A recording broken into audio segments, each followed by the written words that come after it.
बचपन जैसा जीवन नहीं है भैया। वो जीवन प्रत्येक व्यक्ति याद करता है कि सबसे ज्यादा सुखी तो बचपन में ही थे। बड़े क्या हो गए, झंझटों ने घेर लिया। जब छोटे थे तो लगता है हम बड़े कब होंगे, और लोग आशीर्वाद भी देते हैं मेरा बेटा जल्दी से बड़ा हो जाए और जल्दी से टेंशन में फंस जाए।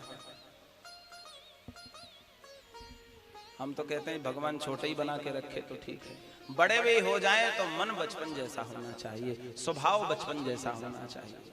थोड़ा सा लड़ाई किया, झगड़ा किया, फिर एक हो गए, कोई कुंठा नहीं, कोई किसी के प्रति ईर्षा नहीं, मस्त। यही जीवन है, सच्चे संत का जीवन यही है, और यही जीवन का असली आनंद है। जिसने बचपन अपना खो दिया, बहुत ऐसे लोग होते हैं जो बड़े हो जाते तब भी बचपना नहीं जाता, वो ज्यादा सुखी होते हैं। हाँ, कुछ ज्यादा गंभीर होते हैं, उनके चेहरे में मुस्कुराहट नहीं आती, गंभीर ही रहते हैं। कि अगर उनसे पूछो भैया मुस्कुराते क्यों नहीं, बोले भगवान ने चेहरा ही ऐसा बनाया, क्या कर ऐसे रहेंगे गंभीर की जाने क्या हो गया। कुछ लोग कथा में आते हैं तो मुस्कुराते नहीं। अरे भाई भगवान के सामने आए हो, मुस्कुराओ। मुस्कुराहट में बड़ा आनंद है। फोटोग्राफर फोटो खींचता है तो एक बार कहता ना स्माइल प्लीज, क्यों कहता है? बोले मुस्कुराओगे तो फोटो अच्छी आएगी। विचार करो, पल भर की मुस्कुराहट से तुम्हारा चित्र सुंदर बन सकता है। अगर जिंदगी भर मुस्कुराना सीख गए तो पूरा जीवन ही मस्त हो जाए, पूरा जीवन सुंदर हो जाए। इसके लिए मुस्कुराते रहना चाहिए। समस्या तो आएंगी जाएंगी, पर मुस्कुराहट ऐसा हथियार है, यदि ये जीवन में आ गया तो आनंद ही आनंद। तो ध्रुव जी महाराज को ऐसी शिक्षा दी कि जाओ, तुम्हें भगवान अपनी तरफ लगता है बुला रहे हैं, और भगवान का भजन करने के लिए 5 वर्ष का बालक चल पड़ा। 5 वर्ष का बालक भगवत प्राप्ति के लिए जंगल की तरफ बढ़ा। देवर्षि नारद मिले, और देवर्षि नारद ने कहा कि अरे 5 वर्ष की अवस्था में भजन करने जा रहे हो। नारद जी ने पहले परीक्षा ली, जाओ घर लौट जाओ, जंगल में हिंसक पशु खा जाएंगे। ध्रुव जी कहते हैं महाराज मेरी माँ तो कहती है कि प्रत्येक जीव में भगवान का दर्शन करना है, तो सिंह में भी भगवान है, मुझ में ही भगवान है, तो सिंह वाले भगवान मुझ भगवान को क्यों खाएंगे? प्रत्येक जीव में भगवान का दर्शन। तुम नारद नहीं हो, लगता है असली नहीं हो। क्यों? बोले नारद तो लोगों को भक्ति में लगाते हैं, और तुम कहते हो घर चले जाओ। तो नारद जी ने कहते हैं, नारद जी ने कहा कि तुम 5 वर्ष के हो, भजन बाद में कर लेना। अच्छा, तो क्या 5 वर्ष के बालक को भगवान गोदी में नहीं बैठाएंगे? भगवान दर्शन नहीं देंगे? नहीं नहीं, ऐसा नहीं है। तो फिर मुझे केवल ये मार्ग बताओ कि भगवान मिलेंगे कैसे? तब श्री नारद जी महाराज ने गुरु मंत्र दिया, 12 मंत्र श्री ध्रुव जी महाराज को दिया। बोले इस मंत्र के प्रभाव से ठाकुर जी तुम्हें प्राप्त हो, और मधुबन में ला करके छोड़ा, और वहां ध्रुव जी महाराज इस मंत्र का जप करते हुए भजन कर रहे हैं। आए इस मंत्र का हम सब भी अपने मुखारविंद से स्मरण करें, क्योंकि भगवान को अत्यंत प्रिय है। और जो इस मंत्र का नित्य प्रतिदिन जप करता है तो धीरे धीरे धीरे धीरे ठाकुर जी उसके ऊपर कृपा अनुग्रह करना प्रारंभ करते हैं। बड़ा प्यारा मंत्र है। ओम नमो भगवते वासुदेवाय, ओम नमो भगवते वासुदेवाय, ओम नमो भगवते वासुदेवाय, ओम नमो भगवते वासुदेवाय। वासुदेवाय मेरो नंद नंदनाय, वासुदेवाय मेरो नंद नंदनाय, वासुदेवाय मेरो नंद नंदनाय, वासुदेवाय मेरो नंद नंदनाय, वासुदेवाय मेरो नंद नंदनाय, वासुदेवाय मेरो नंद नंदनाय। ओम नमो भगवते वासुदेवाय, ओम नमो भगवते वासुदेवाय, वासुदेवाय मेरो नंद वासुदेवाय मेरो नंद नंदनाय वासुदेवाय मेरो नंद नंदनाय वासुदेवाय मेरो नंद नंदनाय ओम नमो भगवते वासुदेवाय ओम नमो भगवते वासुदेवाय ओम नमो भगवते वासुदेवाय ओम नमो भगवते वासुदेवाय। और इस मंत्र का जप श्री ध्रुव जी महाराज कर रहे हैं और ऐसी भक्ति मन में जागृत हुई ठाकुर जी के प्रति। त्रिरात्रांते त्रिरात्रांते कपिस्थ वदरासन। महाराज 3 दिन भूखे रहने के बाद एक दिन कैथ और बेर का फल खाते। 1 महीना इस प्रकार बीता। दूसरा महीना जब आया तो फल खाना भी छोड़ दिया और बिना फल खाए केवल सूखे हरी पत्तियां मिल जाती, उन पत्तों का सेवन करते हुए और बस आहार में एक ही बात, ओम नमो भगवते वासुदेवाय ओम नमो भगवते वासुदेवाय वासुदेवाय मेरो नंद नंदनाय वासुदेवाय मेरो नंद नंदनाय नंद नंदनाय मेरो वासु वासुदेवाय नंद नंदनाय मेरो वासु वासुदेवाय वासुदेवाय मेरो नंद नंदनाय वासुदेवाय मेरो नंद नंदनाय ओम नमो भगवते वासुदेवाय ओम नमो भगवते वासुदेवाय ओम नमो भगवते वासुदेवाय ओम नमो भगवते वासुदेवाय। अब तो देखा भगवत दर्शन नहीं हुआ, क्या करना। तो महाराज उन्होंने क्या किया, अब हरी पत्ती खाना छोड़ दिया। अब तो सूखी पत्तियों का चूरन बना के और उनको खाकर जलपान करके ही भजन करना प्रारंभ कर दिया। 3 महीना गुजर गए, भगवत दर्शन नहीं हुआ। विचार करते हैं कि जलपान करने में भी और ये पत्तियां खाने में समय जाता है, तो पत्तियां खाना भी बंद कर दिया, तो केवल जलपान करते और प्रतिदिन नहीं कई दिन बीत जाने पर जलपान करते। ऐसा भजन भगवान ऐसे ही नहीं मिल जाते हैं महाराज। कोई सिद्धि साधारण नहीं मिल जाती है, उसके लिए तप करना पड़ता है। इस संसार में जितने भी दैत्य हुए हैं, किसी की कथा आपने सुनी हो ऐसी कि जिस दैत्य ने शक्ति प्राप्त की हो बिना भजन के, सबने तप किया, तप करके ही शक्ति प्राप्त हुई। बिना तप के कुछ प्राप्त नहीं होता, बिना मेहनत के संसार में कुछ नहीं मिलता है। इसलिए तप करना चाहिए। तप किया, कठिन तप किया, देखा भगवत प्राप्ति नहीं हो रही है, तो आज जलपान करना भी छोड़ दिया, जलपान भी करना छोड़ दिया और भगवत भजन में लग गए। भगवान तब भी नहीं आए। भगवान और भगवान से यही निवेदन ध्रुव जी महाराज करते हैं। क्या बड़ा सुंदर भाव है कि मैं छोटा सा बालक हूं, नन्हा सा फूल हूं, आपके चरणों की मैं धूल हूं, कभी तो कृपा करो गोविंद। बड़ा सुंदर भाव है। ध्रुव जी महाराज कह रहे हैं,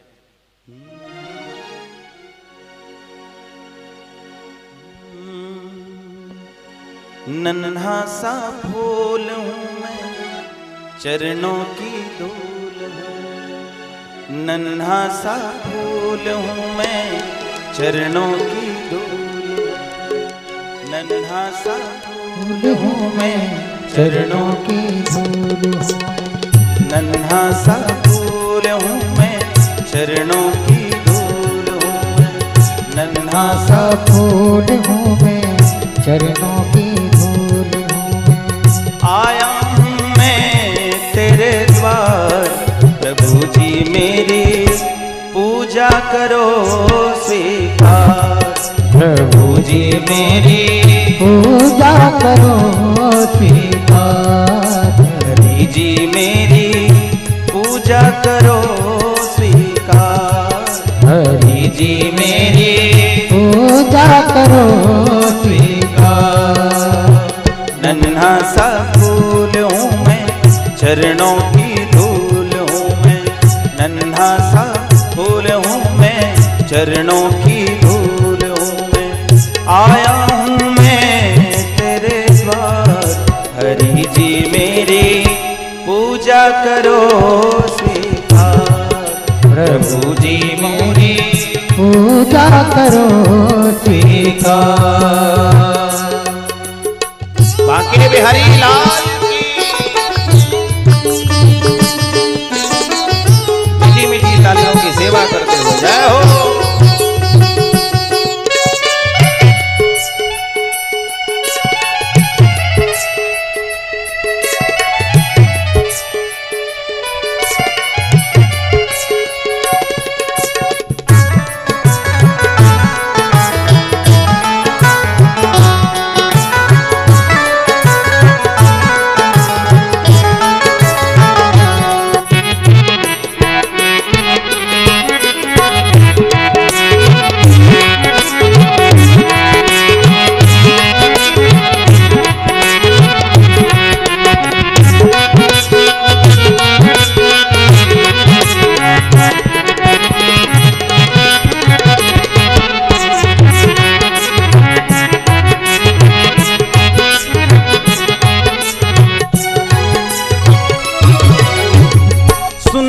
हमारी अर्जी मुझको कुछ ज्ञान दो।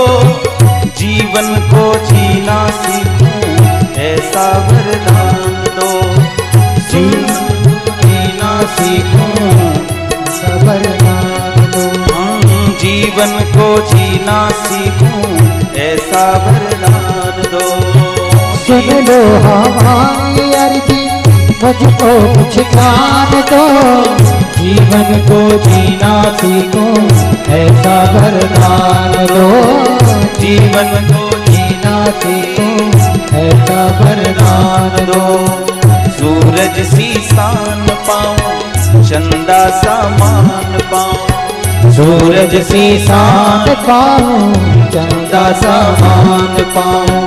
इतना सा दे दो उपहार। प्रभु जी मोरी पूजा करो स्वीकार। हरि जी मोरी पूजा करो स्वीकार। नन्हा सा फूल हूँ मैं, चरणों की धूल हूँ मैं। नन्हा सा फूल हूँ मैं, चरणों की धूल हूँ मैं। आया हूँ मैं तेरे द्वार। हरि जी मेरी पूजा करो स्वीकार। प्रभु जी मोरी पूजा करो स्वीकार। जय हो।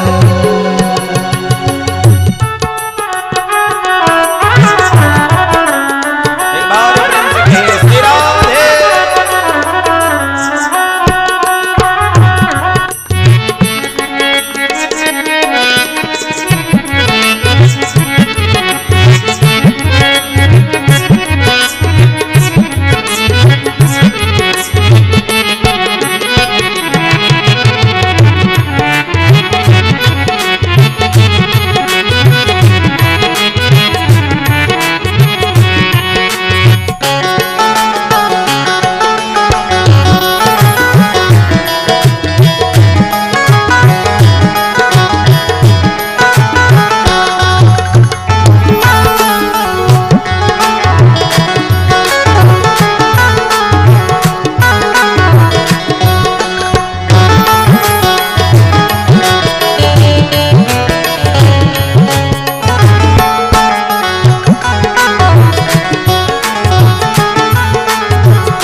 निर्गुनिया बस इतनी बात है।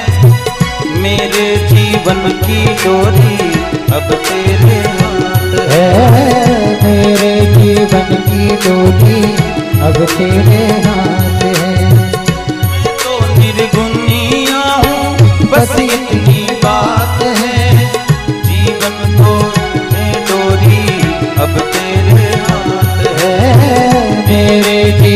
की डोली अब तेरे हाथ है।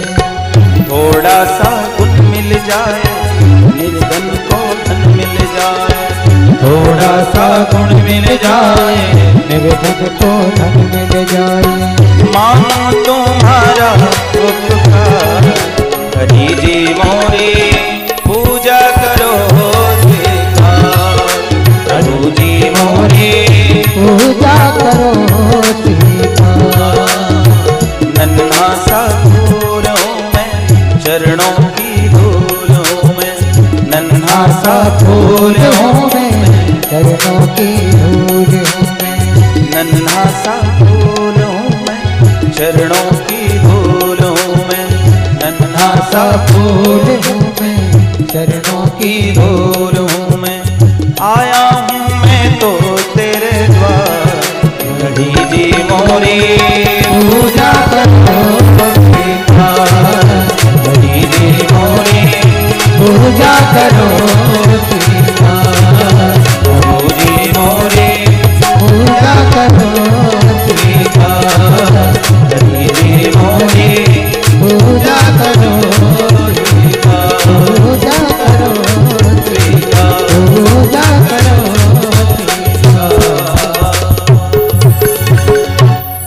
बोलो ध्रुव जी महाराज की जय हो। महाराज धीरे धीरे ध्रुव जी महाराज ने तपस्या करते करते जलपान करना भी छोड़ दिया, केवल वायु पी करके भजन, प्राणायाम के माध्यम से वायु का भक्षण करके और भजन करते थे। और धीरे धीरे एक स्थिति वह आई कि एक बार प्राणायाम साध लिया, कुंभक रेचक के द्वारा ऐसा प्राणायाम खींचा, श्वास लेना ही बंद कर दिया। और जब श्वास लेना बंद कर दिया तो घुटन होने लगी, श्वास अवरुद्ध होने लगी। किसकी? जब ध्रुव जी महाराज ने श्वास लेना बंद कर दिया तो ध्रुव जी के हृदय में परमात्मा विराजमान है और परमात्मा की श्वास अवरुद्ध हो गई और भगवान की श्वास अवरुद्ध हुई तो सारे जगत की श्वास अवरुद्ध हो गई। सब त्राही त्राही करने लगे और भगवान के पास गए, भगवान से कहा कि प्रभु सबकी श्वास अवरुद्ध हो रही है, क्या हो रहा है? भगवान कहने लगे चिंता मत करो, ये मेरा एक भक्त है, मुझे प्राप्त करने के लिए श्वास लेना ही उसने बंद कर दिया है, इसलिए सबकी यह स्थिति है। तो भक्त देवता कहते हैं जाओ महाराज उसको दर्शन दो। भगवान कहते हैं ऐसे भक्त को दर्शन देने नहीं, ऐसे भक्त के तो मैं दर्शन करने जाऊंगा, ऐसे भक्त के तो दर्शन मुझे करना चाहिए। सारे भक्त बस भगवान कह रहे हैं ध्रुव के तप से सृष्टि